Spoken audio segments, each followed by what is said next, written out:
versículo de número 22, Gênesis, capítulo 49, versículo de número 22. Aleluia.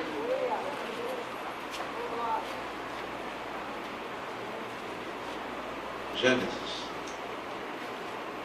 49, verso 22. Quem achou a referência bíblica, diga um amém bem forte. Amém.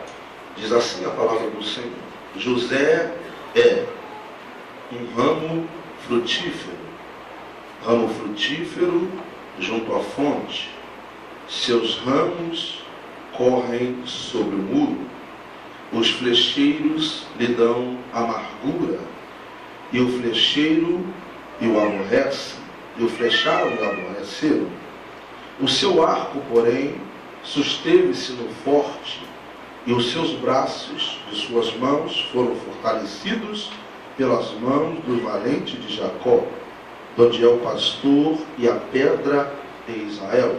Agora no verso 25 eu quero que você leia juntamente comigo, amém, meus irmãos? Vamos lá, no 3. 1, 2, 3. Pelo Deus de teu Pai, o qual te ajudará, e pelo Todo-Poderoso, o qual te abençoará. Começa.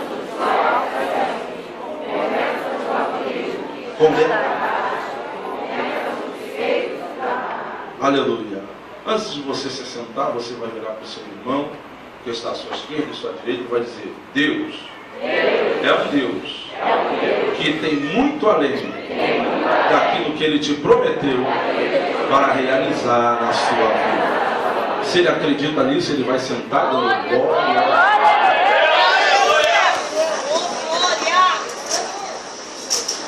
O texto ao qual nós lemos, ou para ser mais preciso, os versículos a qual nós lemos, são 4 versículos que vão falar a respeito de um momento, de um ato profético, pois a Bíblia vai nos dizer que aqui no livro de Gênesis, capítulo 49, no versículo 1 a seguir, é um livro ao qual Jacó, impulsionado por Deus, orientado pelo Eterno, chama seus filhos para que se reúnem em sua presença. A Bíblia vai nos dizer que quando Jacó reúne os seus filhos, Jacó começa a profetizar. E a Bíblia vai nos destacar que alguns filhos Jacó está profetizando coisas boas, porém, em outros, Jacó está profetizando sentença. A Bíblia vai nos dizer que não só havia um interesse em Jacó em abençoar seus filhos, mas também era um interesse que vinha do coração de Deus para os filhos de Jacó. A Bíblia vai nos dizer que neste momento Jacó assenta os seus filhos à sua volta e começa a declarar, começa a abençoar, começa a profetizar. É bem verdade que quando nós começamos a observar o capítulo 49 do livro de Gênesis, ele vai destoar um pouco de todos os demais capítulos, porque a Bíblia vai nos dizer, e o próprio livro nos destaca, mostrando a história dos patriarcas, mostrando o início da criação, mostrando Deus levantando um homem, escolhendo um homem, e deste homem começando a programar e a fazer uma nação. A Bíblia vai nos dizer que quando chega no capítulo 49, ele vai ser um pouco diferente, porque na verdade ele não vai destacar as atitudes presentes, mas ele vai destacar as atitudes e profecias que irão acontecer mais à frente. A Bíblia nos diz que nesse capítulo 49, Jacó começa a profetizar sobre o seu filho primogênito, e este se chamava Rúben. A Bíblia vai nos dizer que Rúben vai receber uma sentença, e esta sentença não vai agradar tanto o seu coração, porque a Bíblia nos diz que quando Jacó vai profetizar, ele vai largar uma sentença, ou vai profetizar sobre Rúben uma sentença, mas essa sentença é pelo fato de ter se deitado com uma de suas mulheres, e essa se chamava Bilá. E quando nós começamos a descorrer este livro, as profecias do capítulo 49, vamos encontrar Jacó comparando os seus filhos com alguns animais. Exemplo, quando Jacó começa a falar de Judá, ele diz que Judá é um leãozinho, Quando Jacó começa a falar de Isacar, ele vai dizer que Isacar é um jumento.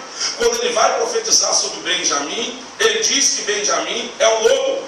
Porém, a Bíblia vai nos dizer que quando ele vai profetizar sobre o seu filho José, ele não vai comparar com um animal, ele vai comparar com um vegetal, porque a Bíblia nos diz que ele diz que José é uma árvore. Observando este versículo e deleitando nele um pouco mais, eu quero trazer algumas revelações que Deus me deu neste versículo, o versículo de número 22. Observe bem que o versículo a qual nós lemos, o versículo de número 22, vai começar Jacó dizendo assim para José, o seu filho amado. Ele diz: José, você é uma semente. Em outros textos está: você é um ramo. Porém, ele não vai parar nesta palavra, porque ele vai dizer: José, escute bem, meu filho, você é um ramo, você é uma semente, porém, você é frutífero. Observe bem que parece que Jacó está confundindo as coisas. Por quê?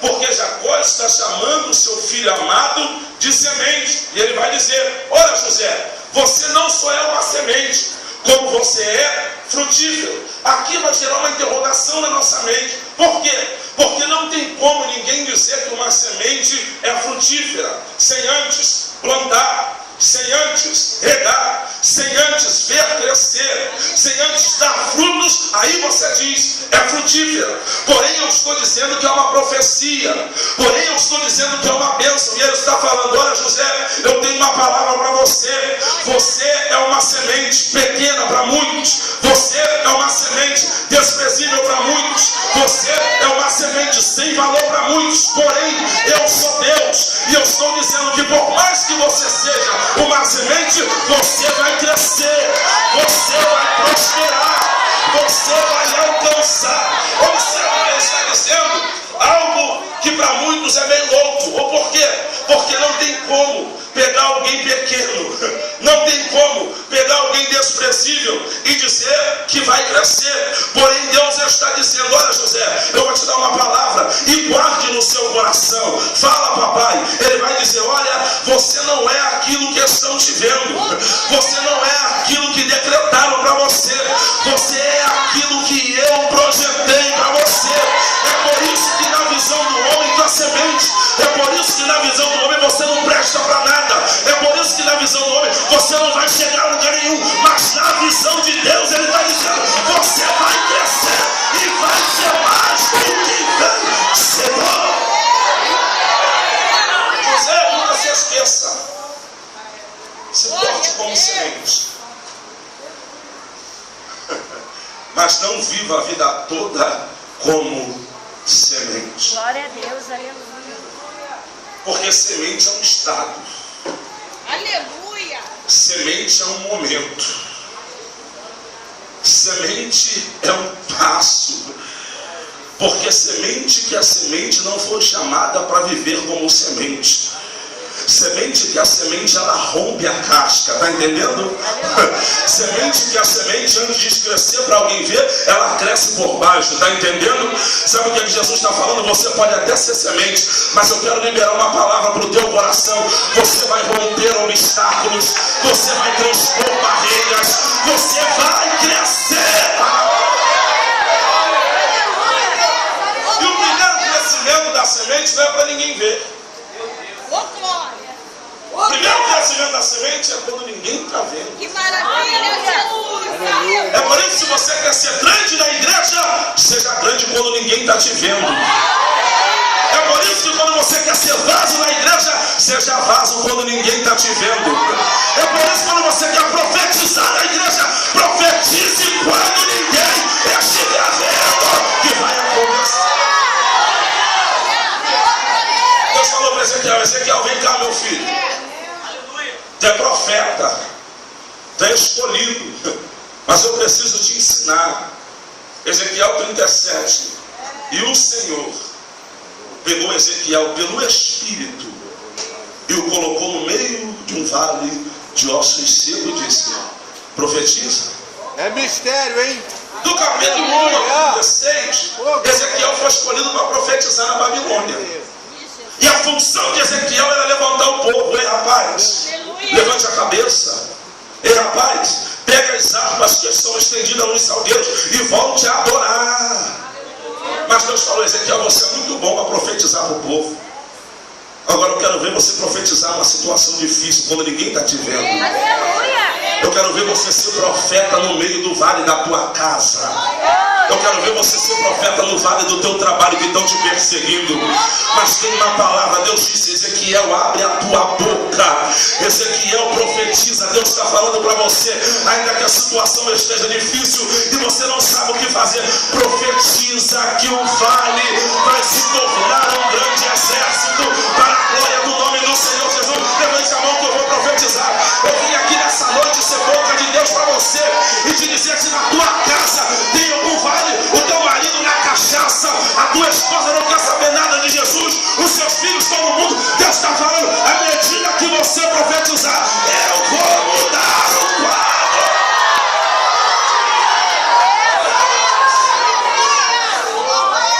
Profetize, meu filho, mas é para profetizar enquanto não é nada, enquanto você é a semente. Deus está falando: eu ainda não fiz porque você ainda não abriu a tua boca para acreditar naquilo que eu te prometi. Abre! Eu posso até ser semente, mas mesmo que eu seja semente, eu fui chamado para crescer. Ninguém pode te ver, ninguém pode dar nada por você, porque semente, Rodrigo, entre semente é só mais uma semente. Agora a diferença é o Deus que chamou a semente para crescer. Você pode viver no meio de um montão de sementes, mas Deus está falando: eu te chamei como árvore frutífera para a minha glória. Só aqueles que são árvore frutíferas, levante a mão. Só aqueles que vão dar frutos, levante a mão. Só aqueles que vão romper barreiras, derrubar gigantes, mas entendem que foram chamados para crescer. Levante a mão e dê um brado.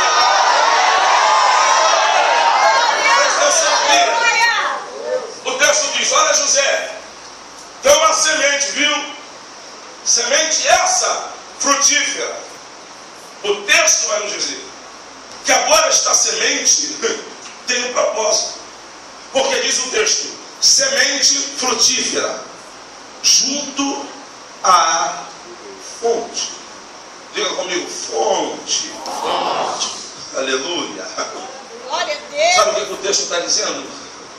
José, entenda uma coisa: você vai crescer. José, entenda uma coisa: você vai prosperar. Mas nunca se esqueça que quem te sustenta no momento de dificuldade, quem te alimenta enquanto ninguém te vê, e depois que alguém começar a perceber que você está crescendo, é a fonte.